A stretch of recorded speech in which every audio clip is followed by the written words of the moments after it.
తన రూటే సపరేట్ అంటూ మరోసారి ప్రజల మనస్సును ఆకట్టుకున్నారు సీఎం చంద్రబాబు. నెల్లూరు జిల్లా కావలి మండలం తుమ్మలపెంట గ్రామంలోని ఓ మత్స్యకారుని ఇంట్లో కింది కూర్చుని చేపల పులుసుతో భోజనం చేశారు ఆయన. స్థానికంగా నిర్వహించిన మత్స్యకార సేవలో అనే కార్యక్రమంలో పాల్గొన్న అనంతరం సీఎం చంద్రబాబు స్థానిక చేపల మార్కెట్ను సందర్శించి మత్స్యకారులతో మాట్లాడారు. మార్కెట్ సందర్శనకు వచ్చిన సీఎం చంద్రబాబుకు మత్స్యకారుడు తానంగారి బాబు ఆయన కుమారుడు గిరి స్వాగతం పలికారు. సీఎం తమ మార్కెట్కు రావడం పట్ల మత్స్యకారులు, వ్యాపారులు ఆనందం వ్యక్తం చేశారు.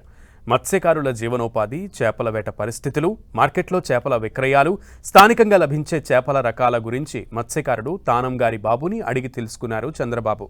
ఈ సందర్భంగా మత్స్యకారుల సేవలో పథకం ద్వారా ఏడాదికి అందుతోన్న 20,000 రూపాయల ఆర్థిక సాయం తమ కుటుంబాలకెంతో ఉపయోగపడుతుందని ఆయన సీఎంకు వివరించారు.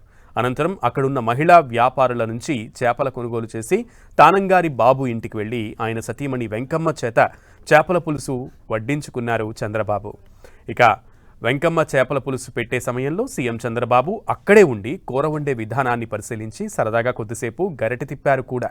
ఆ తర్వాత ఆ కుటుంబ సభ్యులతో కలిసి కింద కూర్చుని భోజనం చేశారు.